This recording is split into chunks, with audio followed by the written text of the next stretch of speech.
आज हम जिस टॉपिक के बारे में चर्चा करेंगे उस टॉपिक का नाम है गोलीय दर्पणों के लिए वी, यू तथा एफ में क्या संबंध होता है, इसके बारे में हम और आप चर्चा करेंगे। ठीक है, तो ऐसी स्थिति में चलिए आरंभ करते हैं गोलीय दर्पणों के लिए वी, यू तथा एफ में संबंध। सबसे पहले ये चित्र की स्थिति को समझते हैं। चित्र में यहां आपका दिया हुआ है कि ये कोई अवतल दर्पण है। अवतल दर्पण से दूरी पर बाईं ओर कोई वस्तु ए बी रखी हुई है। जैसा कि हम और आप जानते हैं, दर्पण से प्रतिबिंब बनने के नियमों में हमने पढ़ा है कि यदि प्रकाश की कोई किरण मुख्य अक्ष के समांतर है तो परावर्तन के पश्चात वह फोकस से होकर जाएगी। देखिए, ये फोकस से होकर जा रही है। और दूसरा आपसे कहा गया था कि यदि प्रकाश की कोई भी किरण क्या है, अगर वक्रता केंद्र से होकर जाती है तो जिस रास्ते जाती है उसी रास्ते वापस आ जाती है।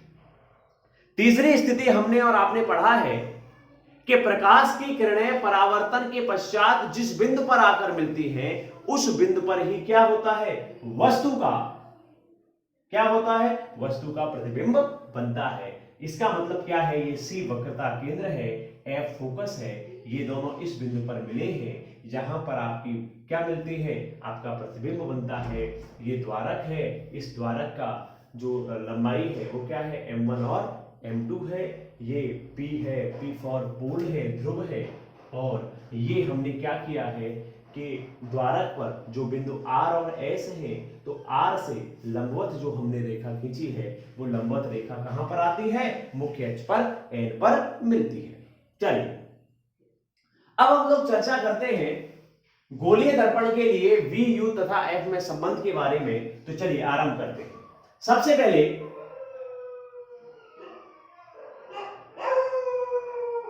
हमें ध्यान रखना है कि समरूप त्रिभुज में क्या होता है। नोट करके सबसे पहले इस चीज को ध्यान रखिएगा, क्योंकि इसका हमें उपयोग करना है कि समरूप त्रिभुज में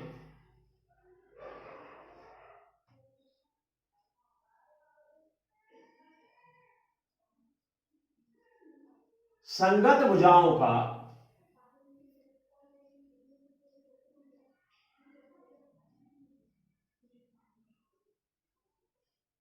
अनुपात सदैव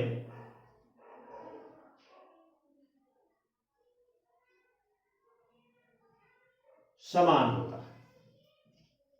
ध्यान दीजिएगा, समरूप और सर्वांगसम त्रिभुज में अंतर होता है। सर्वांगसम में सभी अंग समान होते हैं, लेकिन समरूप में रूप समान होता है।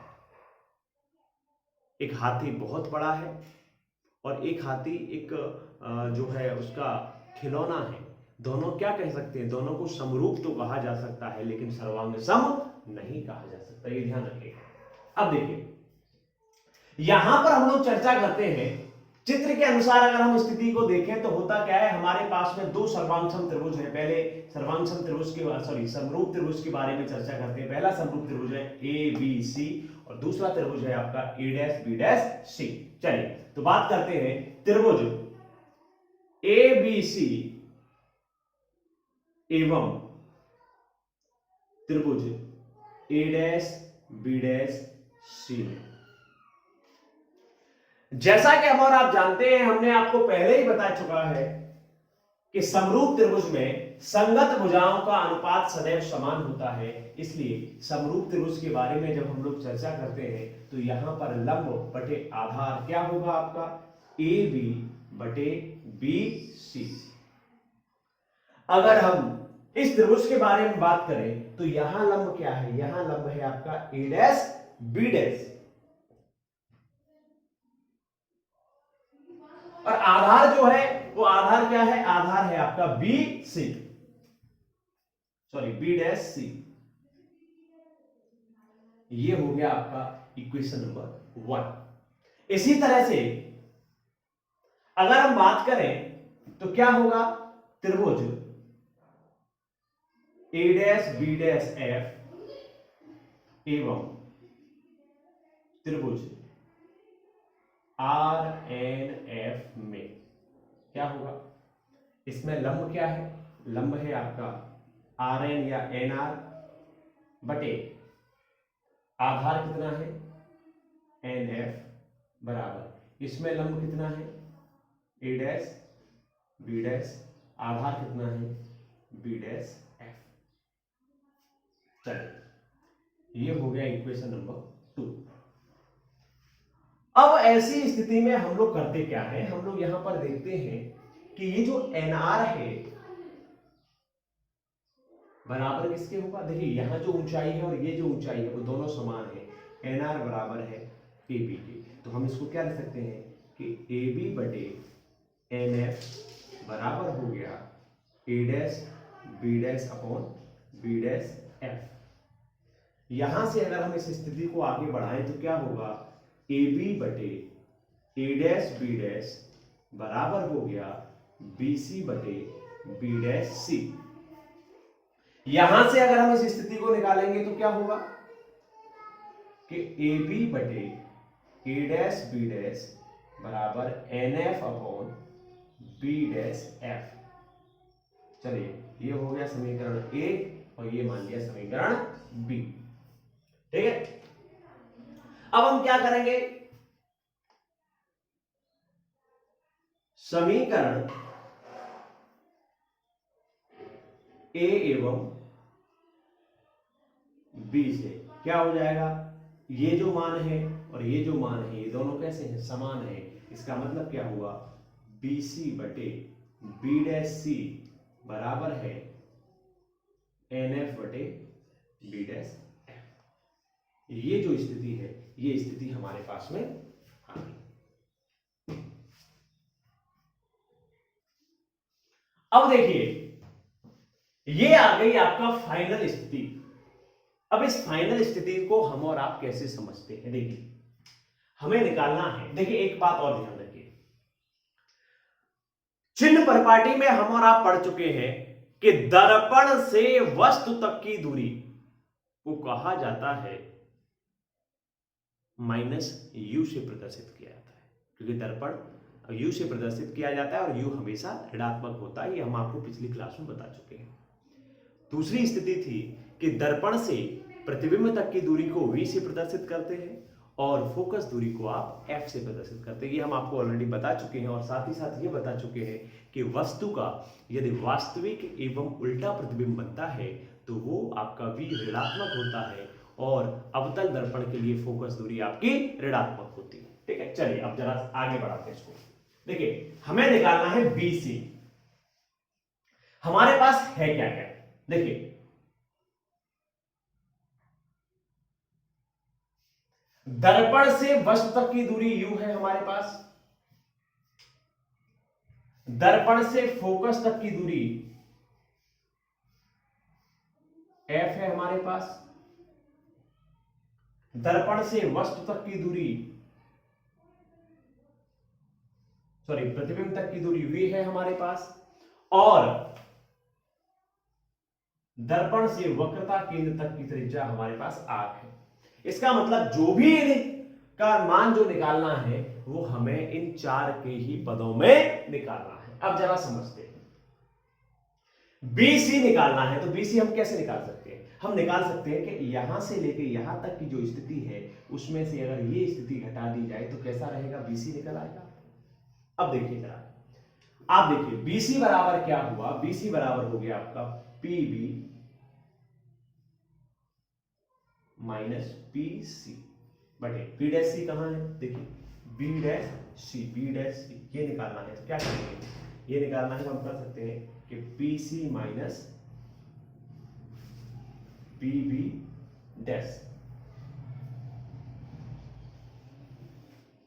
बंद हो गया वैसे।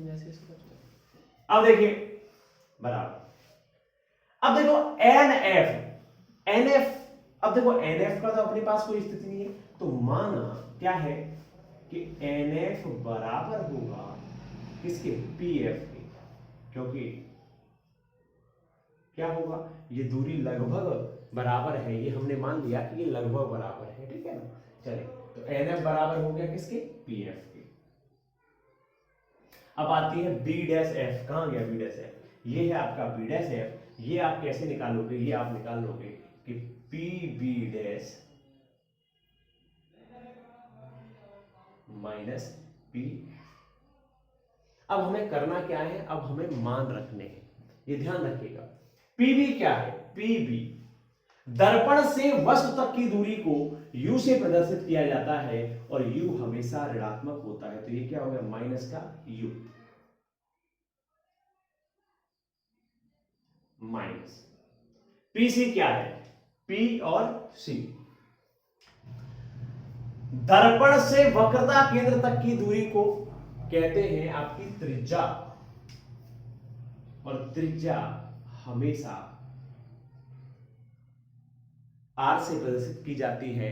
और आपको यह मालूम है कि दर्पण से बाईं ओर की दूरी हमेशा ऋणात्मक होती है, इसलिए हमने क्या किया माइनस का r बटे। अब आते हैं पीसी पर, पीसी कहां है, पी और सी। पीसी को अगर देखें कि दर्पण से वक्रता केंद्र तक की दूरी को, इसको प्रदर्शित किया जाता है r से, तो कितना हो गया माइनस r। क्यों है, क्योंकि दर्पण से बाईं ओर की स्थिति है।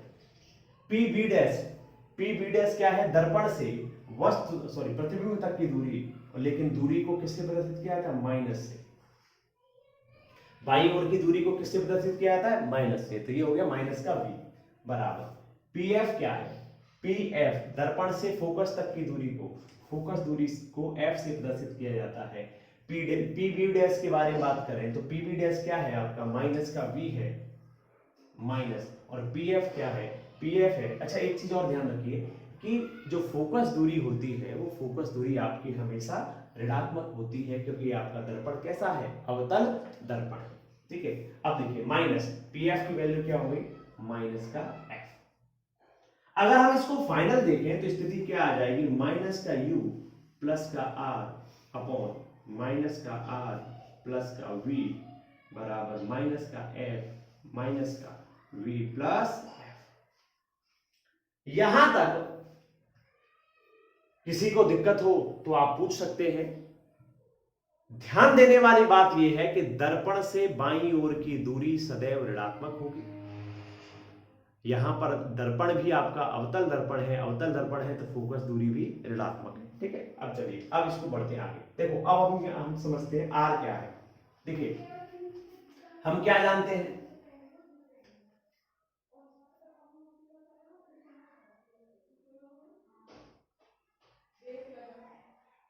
हम जानते हैं कि वक्रता त्रिज्या r बराबर f बटे 2 होती है, ठीक है। जब f बटे 2 होती है तो हम क्या करेंगे, इस मान को अगर हम देखेंगे, सॉरी उल्टा लिख दिया हमने, f बराबर होता है r बटे 2, इसका मतलब r बराबर हो गया 2f। चलिए अब इस वैल्यू को रखते हैं, क्या हुआ माइनस का u plus 2f upon minus का 2f प्लस v बराबर माइनस का f माइनस का v प्लस f। क्या कर दीजिए, डायरेक्ट गुणा कर दीजिए, minus u minus v u v plus, sorry minus का u का माइनस v में किया तो minus minus minus plus u v हो गया, माइनस u का f में करोगे तो माइनस का u f प्लस का 2f का v में करोगे तो प्लस और minus minus 2f v plus का 2f और ये है आपका f प्लस 2f स्क्वायर बराबर minus minus plus 2f square minus का f v। क्या होगा, इस 2f स्क्वायर से ये 2f स्क्वायर कट हो जाएगा, तो क्या स्थिति होगी, इसको इधर ले आओ, ये माइनस का f भी है तो uv minus uf minus 2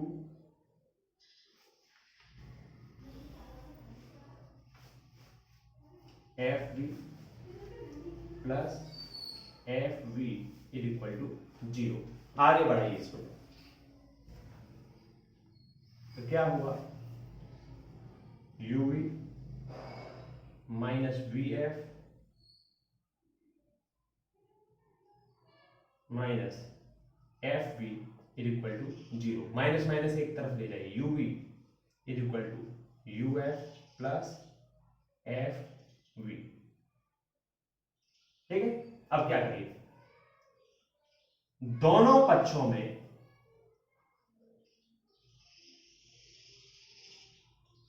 UVF से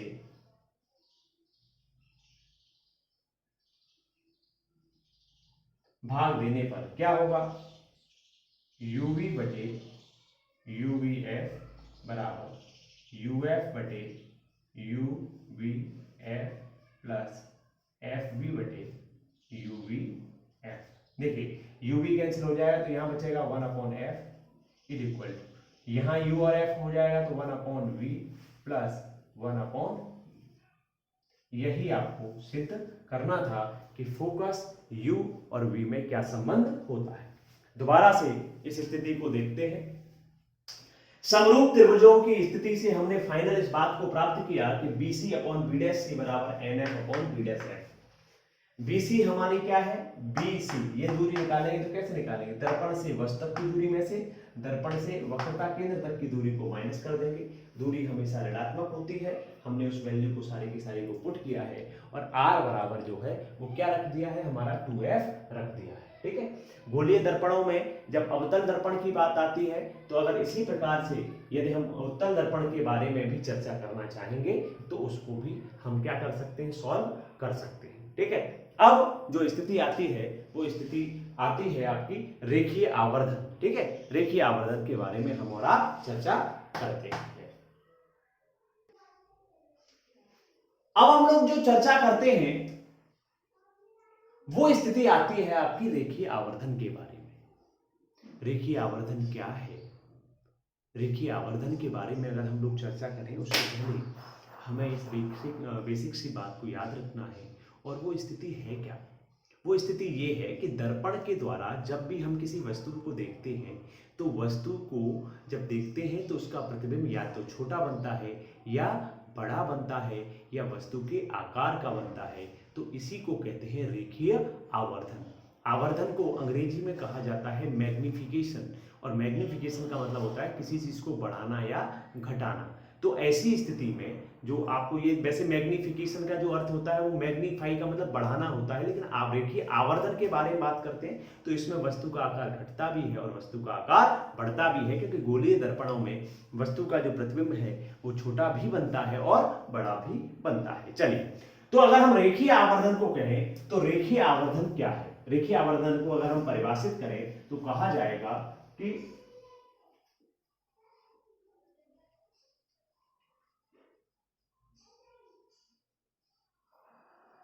गोलीय दर्पण के लिए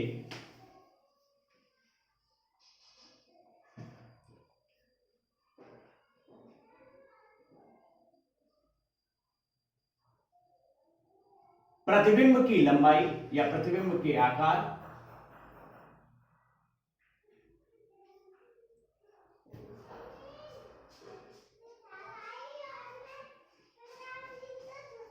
एवं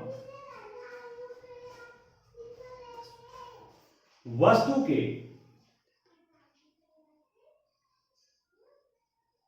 आकार के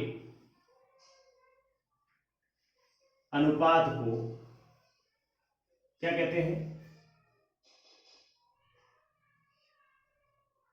रेखीय आवर्धन कहते हैं।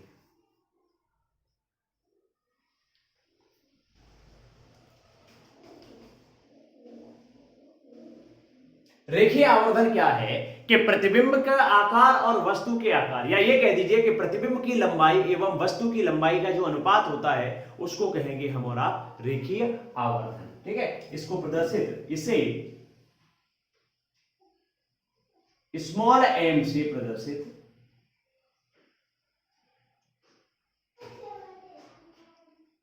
किया जाता है। तो स्मॉल m बराबर होता है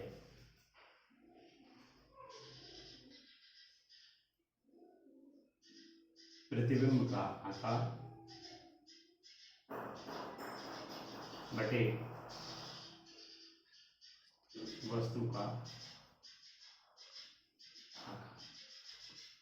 और एक चीज जो नोट करने वाली बात है वो ये है, जैसा कि हम और आप जानते हैं कि यदि आपका वास्तविक प्रतिबिंब होगा, और एक चीज और ध्यान रखें कि जब आपका प्रतिबिंब वास्तविक होगा तो साथ ही साथ में उल्टा भी होगा। तो क्या होगा? वास्तविक एवं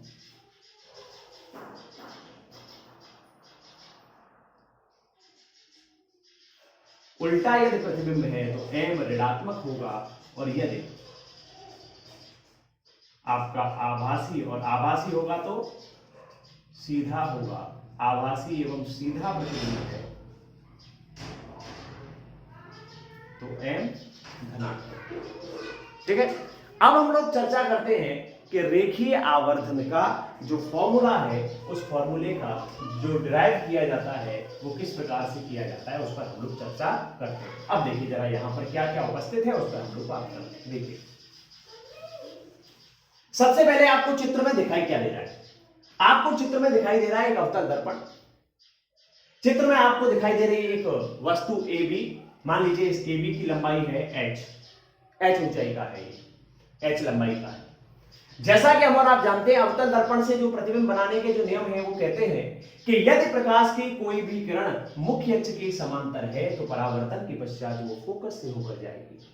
दूसरा हमने कहा था यदि वक्रता केंद्र से होकर जाती है तो जिस रास्ते जाती है उसी रास्ते वापस आ जाती है। और तीसरी बात क्या है जो आपकी क्लास में थी नहीं, कि यदि ध्रुव पर, अगर ध्रुव पर डालोगे, अगर कोई वस्तु सीधे ध्रुव पर टकराती है तो जितने कोण पर आएगी उसी कोण पर वापस चली जाएगी। ठीक है ना? चलिए कोई दिक्कत नहीं। अब जिस बिंदु पर आकर मिलती है उस बिंदु पर क्या बनता है? प्रतिबिंब बनता है, और ये प्रतिबिंब बना a डैश b डैश, और मान लीजिए इसकी ऊंचाई है आपकी h डैश। ध्रुव से फोकस तक की दूरी को कहते हैं f, ध्रुव से वस्तु तक की दूरी को कहा जाता है u, और ध्रुव से प्रतिबिंब तक की दूरी को कहा जाता है v।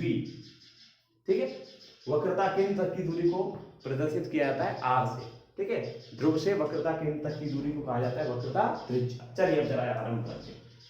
सबसे पहले आप देखिए यहां पर अगर हम लोग बात करें कि कोण ए पी बी बराबर कोण ए पी बी डैश कह लीजिए या बी कह लीजिए, कोई दिक्कत नहीं, बराबर है बी पी। मान लीजिए यहां पे सपोज दैट आप कोई भी एंगल ले लीजिए, एन ले लीजिए मान लीजिए। ठीक है, बीपी एन, ये दोनों बराबर होंगे। क्यों बराबर होंगे?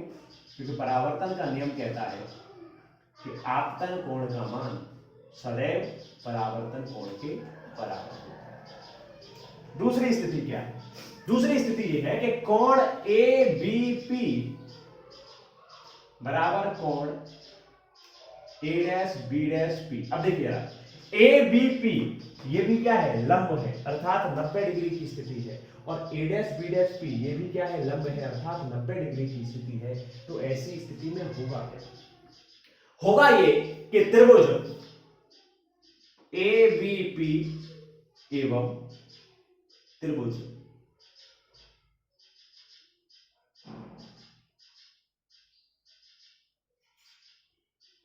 ए डैश बी डैश पी क्या हो जाएंगे?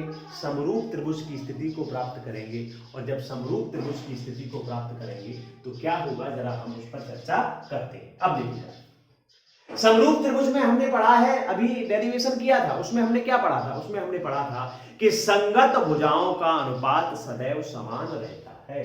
तो ऐसी स्थिति में त्रिभुज ए बी पी में क्या हुआ? संगत भुजा हो गई आपकी ए बी बटे बी पी बराबर ए डैश बी डैश पी में क्या हो गया? लंब हो गया आपका ए डैश बी डैश बटे बी डैश पी। इधर ले आते हैं ए बी बटे ए डैश बी डैश बराबर क्या हुआ, बीपी बटे B dash P. A B, चित्र में ए बी का मान दे रखा है आपका एच, ए डैश बी डैश का मान दे रखा है एच डैश बराबर बीपी। बीपी क्या है, दर्पण से वस्तु तक की दूरी, इसको यू से प्रदर्शित किया जाता है, माइनस का यू, ठीक है। और ऐसी स्थिति में होता क्या है कि आपका बी डैश पी कहां गया, बी डैश पी है आपका ये दर्पण से प्रतिबिंब तक की दूरी, और इसको प्रदर्शित किया जाता है माइनस का वी से। जब ऐसी स्थिति आती है तो ऐसी स्थिति में हमें ध्यान क्या रखना है, हमें ध्यान ये भी रखना है कि जब कभी भी दर्पण जो है क्या होता है, अगर प्रतिबिंब उल्टा बन रहा है तो उल्टी दूरी को हम क्या लिखते हैं, ऋणात्मक लिखते हैं। तो ये हो गया आपका माइनस का एच। क्यों हुआ है, क्योंकि ये प्रतिबिंब कैसा बन रहा है, उल्टा बन रहा है। माइनस से माइनस कैंसिल हो गया, क्या हुआ आपका एच बट्टे एच डैश बराबर माइनस का, सॉरी हाँ, एच अपॉन एच डैश बराबर हो गया माइनस का यू अपॉन वी, या एच डैश अपॉन एच बराबर हो गया माइनस का वी अपॉन यू। क्यों किया है, क्योंकि हमारे पास में जो फॉर्मूला होता है आवर्धन का वो क्या होता है, प्रतिबिंब का आकार बटे वस्तु का आकार है।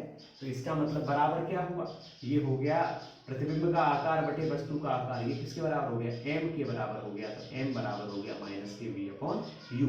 इस प्रकार से हमें रेखीय आवर्धन के लिए दो फॉर्मूले प्राप्त होते हैं। पहला फॉर्मूला हमारा ऑलरेडी हम पढ़ चुके हैं, जो परिभाषा के अनुसार है कि रेखीय आवर्धन बराबर होता है प्रतिबिंब का आकार बटे वस्तु का आकार। और ऐसी स्थिति में जो दूसरा फॉर्मूला हमारे पास निकल के आया कि m बराबर होता है माइनस का v अपॉन यू। ठीक है, तो इसी के साथ में आज आपका ये चैप्टर समाप्त होता है। धन्यवाद।